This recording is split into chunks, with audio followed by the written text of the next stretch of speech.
Hi friends. Good morning. Good morning. చాయ్ తాగారా? ఏం లేదు ఫ్రెండ్స్, ఈరోజు మా గేద పక్కన కొంచెం మా గేదె నింది ఫ్రెండ్స్. చూడండి, ఇదిగో గేదె నింది రాత్రి.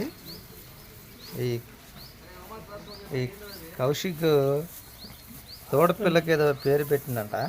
ఆ పేరు ఏంది చెప్పు, అడగబు అడగబు చెప్పు, అడగబు కూర్చొని చెప్పు. చూడండి ఫ్రెండ్స్, పేరు పెట్టిందంట నోబితా. అబ్బు, నోబితానా? పేరు బాగుందే. నీకు ఎవరని చెప్పారా లేకపోతే నువ్వే పెట్టావా? నేనే పెట్టా. చూసారా ఫ్రెండ్స్, నోబితా అంట. చూడండి తెలివితేటలో సూపర్ చదువుతారు ఫ్రెండ్స్. బాయ్ చెప్పు డాడీ. Bye friends. మీరు కూడా మీకు దూడ వీడియో ఫ్రెండ్స్. పేరు పెట్టండి ఫ్రెండ్స్. చూడండి, బుజ్జి దూడ బాగా ఉంది కదా. Okay friends, bye.